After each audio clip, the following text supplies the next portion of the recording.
Morning class 9th class है। बच्चों, हम आपको हिंदी पद्य साहित्य का विकास पढ़ा रहे थे।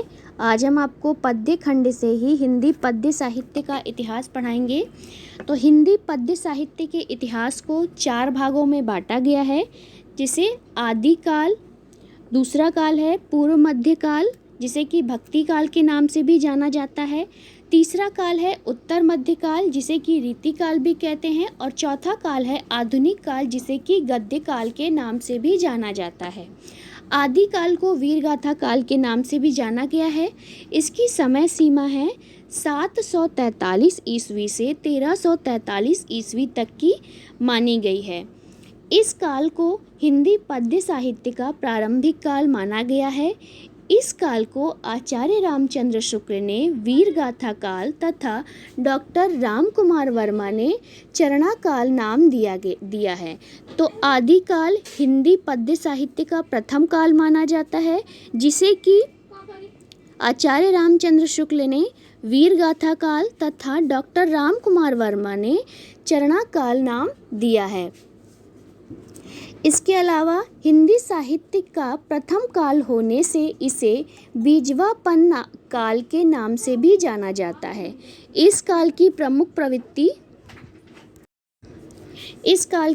प्रवृत्ति है कि आश्रयदाताओं की प्रशंसा हुई, कवियों का दरबारी होना, वीर रस की प्रधानता, डिंगल पिंगल भाषा का प्रयोग, रासो ग्रंथों की अधिकता और सामूहिक राष्ट्रीय चेतना का अभाव इस काल में हुआ।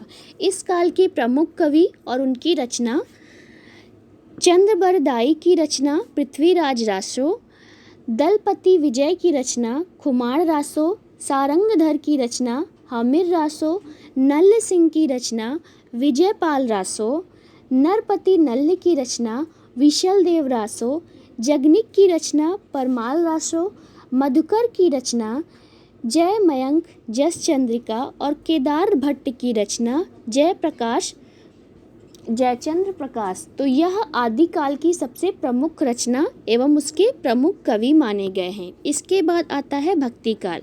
भक्ति काल की समय सीमा 1343 से 1643 ईस्वी तक की मानी गई है और इस काल को पद्य साहित्य का स्वर्ण युग भी कहा गया है। भक्ति काल को 2 भागों में बांटा गया है: निगूढ़ भक्ति काव्य धारा और सगुण भक्ति काव्य धारा। निगूढ़ भक्ति काव्य धारा को भी 2 भागों में बांटा गया है: ज्ञानश्रयी शाखा और प्रेमश्रयी शाखा। इसके बाद सगुण भक्ति शाखा को भी 2 भागों में बांटा गया है: राम भक्ति शाखा और कृष्ण भक्ति शाखा।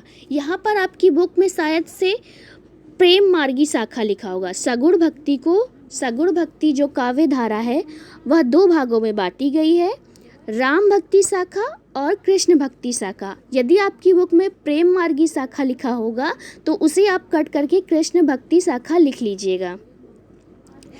तो भक्ति काल को 2 भागों में बांटा गया है: निगूढ़ भक्ति काव्यधारा और सगुण भक्ति काव्यधारा। निगूढ़ भक्ति काव्यधारा को भी 2 भागों में बांटा गया है: ज्ञान मार्गी शाखा और प्रेम मार्गी शाखा।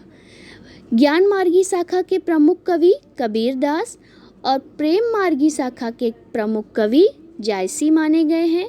सगुण भक्ति को भी 2 भागों में बांटा गया है: राम भक्ति शाखा और कृष्ण भक्ति शाखा। राम भक्ति शाखा के प्रमुख कवि तुलसीदास और कृष्ण भक्ति शाखा के प्रमुख कवि सूरदास जी माने गए हैं। भक्ति काल की प्रमुख विशेषता इस प्रकार है: इस काल में ईश्वर के प्रति आस्था हुई, लोक मंगल की भावना हुई, गुरु की महिमा, ब्रह्म अंडाम्बरों का विरोध हुआ, अहंकार का परित्याग हुआ और साहित्य का समग्र विकास इस काल में हुआ। तो यह भक्ति काल की प्रमुख विशेषता मानी गई। भक्ति काल के प्रमुख कवि और उनकी रचना: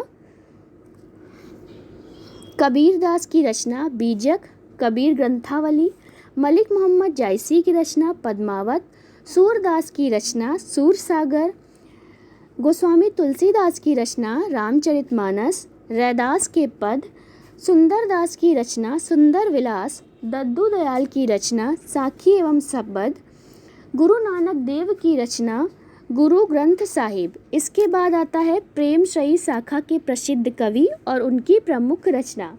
तो प्रेम श्रयी शाखा के प्रसिद्ध कवि हैं मलिक मोहम्मद जायसी, इनकी रचना पद्मावत, मंझन की रचना मधुमालती, कुदुपन की रचना मृगवती, उस्मान की रचना चित्रावली, शेख नबी की रचना ज्ञानदीप और नूर मोहम्मद की रचना इंद्रावली।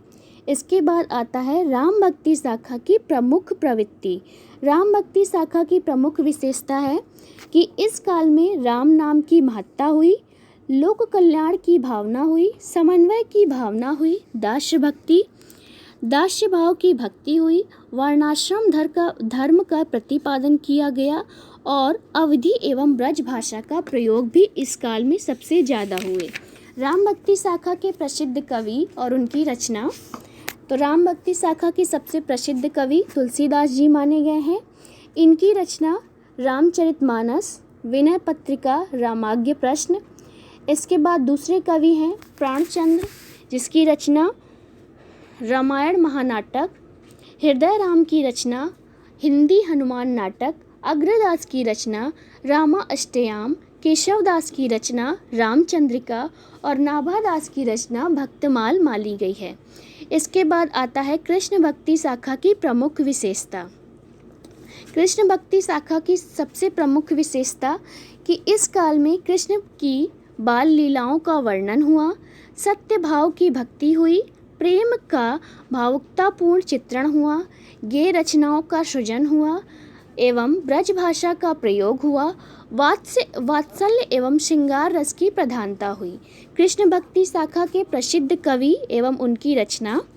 तो इस काल के प्रसिद्ध कवि सूरदास माने गए हैं। सूरदास की प्रसिद्ध रचना सूरसागर।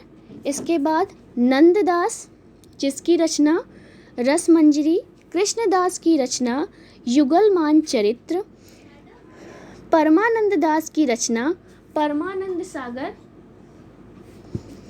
कुंभन दास की रचना फुटकर के पद, चतुर्भुज दास की रचना भक्ति प्रताप, चित स्वामी की रचना फुटकर के पद और गोविंद स्वामी की रचना फुटकर के पद।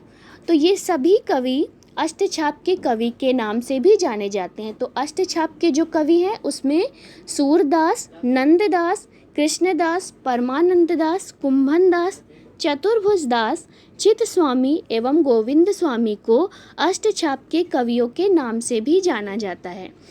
तो बच्चों, आज हमने आपको हिंदी पद्य साहित्य का इतिहास पढ़ा दिया है। आज के लिए बस इतना ही।